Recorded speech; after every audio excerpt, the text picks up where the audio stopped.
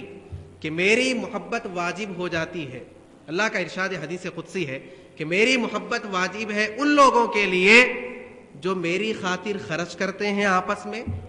میری خاطر ایک دوسرے کی زیارت کیا کرتے ہیں،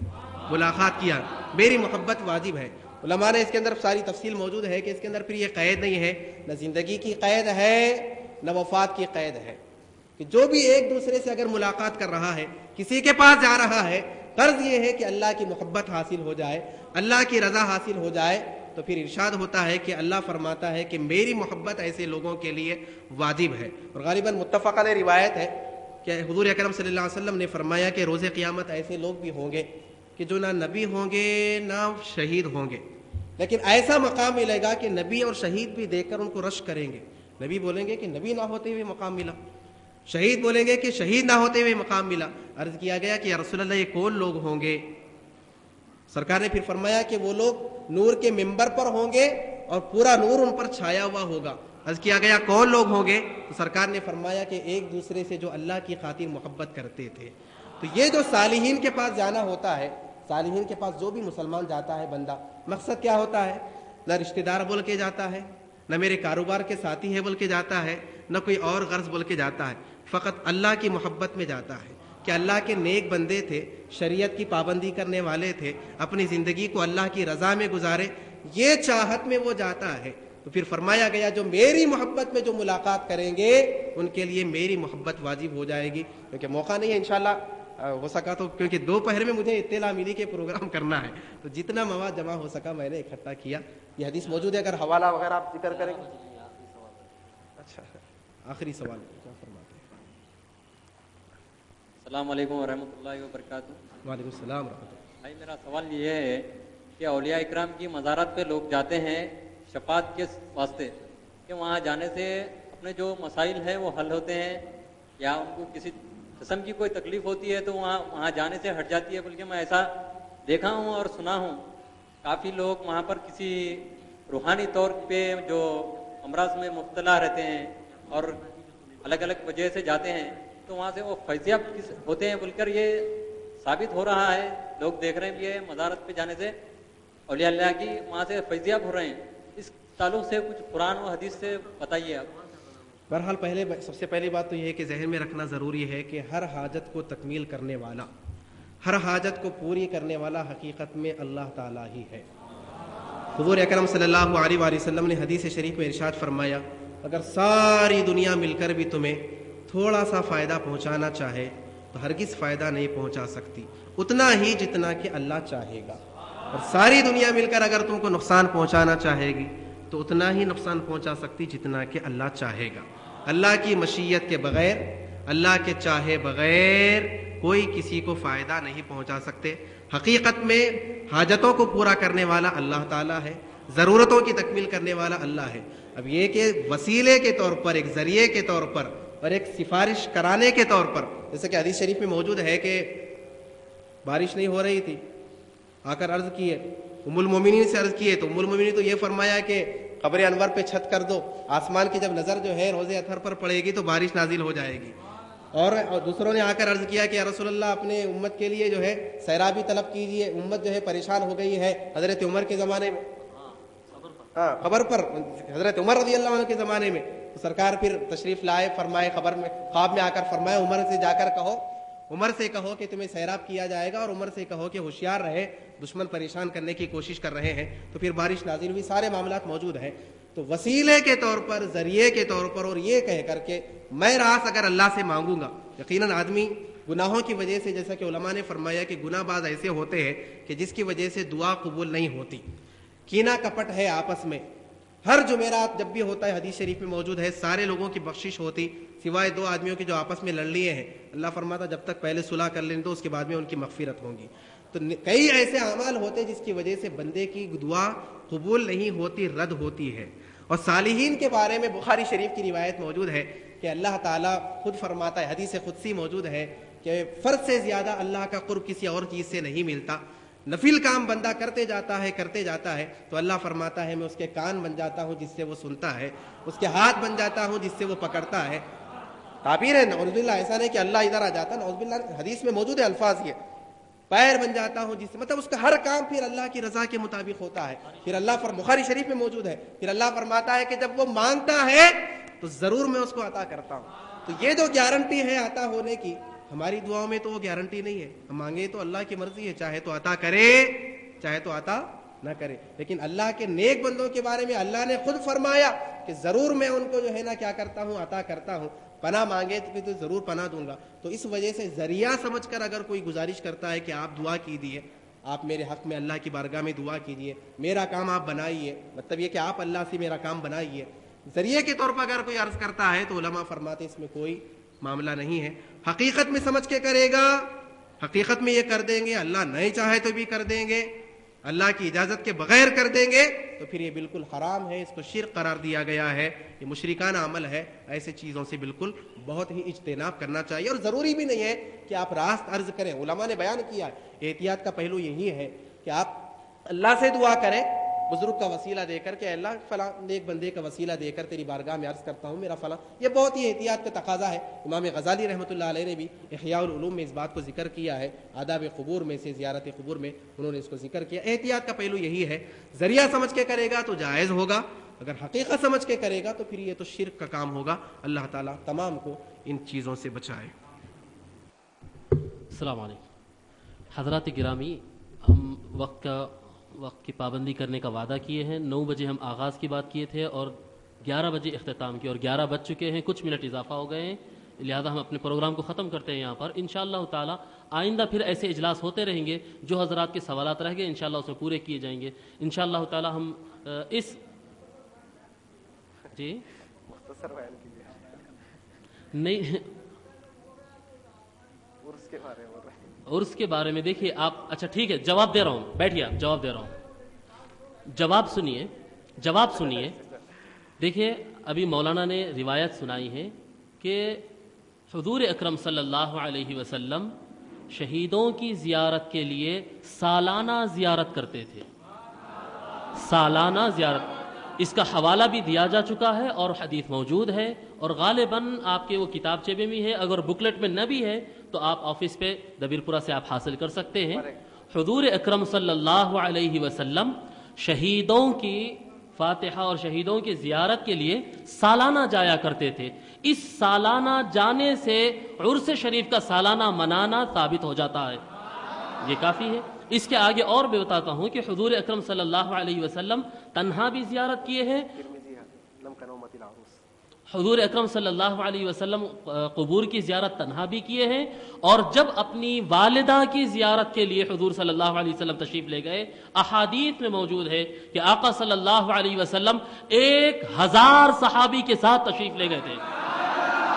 اب یہ بتائیے کہ صرف اگر ایک قبر کو جا کر سلام کرنا ہو یا وہاں پر ایک فاتحہ پڑھ کر اگر آنا ہو تو کیا 1000 صحابی کو لے جایا جاتا ہے؟ یقیناً یہ عرس تھا، یقیناً یہ عرس تھا. اور ترمذی شریف کی روایتیں اور روایتیں، اب بات کو لمبی کرنا نہیں ہے، جب ہمارے بزرگ نے اصرار کیا ہے تو میں جواب دے دیا اتنا کہ حضور اکرم صلی اللہ علیہ وسلم فرمائے کہ جب نیک بندہ، اللہ تبارک و تعالی کا نیک بندہ اپنے تمام قبر کے سوال و جواب کو اطمینان کے ساتھ صحیح جواب دے دیتا ہے تو فرشتے اس سے کہتے ہیں نم کا نومت العروس، عروس کی طرح، دلہن کی طرح آرام سے سو جا. اسی سے لفظ ماخوذ ہے عرس کہتے ہیں، یہ یوم وصال کہتے ہیں. آپ دیکھیے عام لوگوں کو کہتے ہیں انتقال، اور بزرگوں کے بارے میں کہتے ہیں وصال کہتے ہیں ملنا. وصال کہتے ہیں ملنا. کس سے ملنا ہے جی؟ وصال کہتے ہیں ملنا. اسی پر خوشی منائی جاتی ہے، اسی پر عرس منایا جاتا ہے. عرس خوشی ہوتی ہے، شادی ہوتی ہے. شادی کا معنی فارسی میں خوشی کا ہوتا ہے. یہ عرس کے دن شادی منائی جاتی ہے، خوشی منائی جاتی ہے. اس کی وجہ کیا ہے؟ اس کی وجہ یہ ہوتی ہے کہ نم کا نومت العروس کے موقع پر جب 3 سوال بخاری شریف کے اندر بھی مذکور ہے. تیسرے سوال کے بارے میں امام بخاری روایت نقل کرتے ہیں، حضور صلی اللہ علیہ وسلم فرماتے ہیں کہ فرشتے آقا صلی اللہ علیہ وسلم کی طرف اشارہ کر کر کہتے ہیں ما کنت تقول فی ھذا الرجل، اس آدمی کے بارے میں تو دنیا میں کیا کہتا پھرتا تھا. تو آقا صلی اللہ علیہ وسلم سے ملاقات ہوتی ہے قبر میں، اسی کو کہتے ہیں اولیاء کی وصال کہتے ہیں. اسی پر ہم عرس مناتے ہیں، خوشی مناتے ہیں کہ آج ہمارے پیر کو، آج ہمارے بزرگ کو، آج اللہ والے کو آقا صلی اللہ علیہ وسلم سے ملاقات ہو گئی ہے. اس کی خوشی مناتے ہیں آقا صلی اللہ علیہ وسلم. یہ بات بالکل واضح ہے کہ آقا، ہم جو عرس مناتے ہیں تو اللہ کی طرف سے اجر کی امید کرتے ہیں، ثواب کی امید کرتے ہیں اور بزرگان دین سے فیض کی امید کرتے ہیں. اور آقا صلی اللہ علیہ وسلم جب یہ سنت بنائے اور آقا صلی اللہ علیہ وسلم جب یہ عمل کیے تو اس کا معنی یہ تھا کہ آقا صلی اللہ علیہ وسلم ان شہداء کو فیض دینے گئے تھے. فرق اتنا ہے، باقی آقا صلی اللہ علیہ وسلم کے اجازت سے تمام چیزیں آقا صلی اللہ علیہ وسلم کی اجازت سے ہے. اللہ تبارک و تعالی سے دعا ہے. الحمدللہ رب العالمین. اللہم صلی علی سیدنا و نبینا مولانا محمد وعلی آلہ وصحبہ وبارک وسلم. اللهم ربنا بلغ مرادنا وحصل مقاصدنا مقاصد الدنيا والآخرة. ربنا آتنا في الدنيا حسنة وفي الآخرة حسنة وقنا عذاب النار. یا اللہ، جو کچھ ہم قرآنی آیات اور احادیث شریفہ پڑھے ہیں مولا، ان کو سمجھنے اور یاد رکھنے کی توفیق عنایت فرما، ان پر عمل کرنے کی توفیق عنایت فرما اور آگے دوسروں تک پہنچانے کی توفیق عنایت فرما. مولا ہم کو قرآن پڑھنے کی توفیق عنایت فرما، حدیث پڑھنے کی توفیق عنایت فرما، آقا صلی اللہ علیہ وسلم کے احکام اور سنتوں کو جاننے کی توفیق عنایت فرما اور ان کو یاد رکھ کر ان پر عمل کرنے کی توفیق عنایت فرما اور آگے اپنے بھائیوں تک پہنچانے کی توفیق عنایت فرما.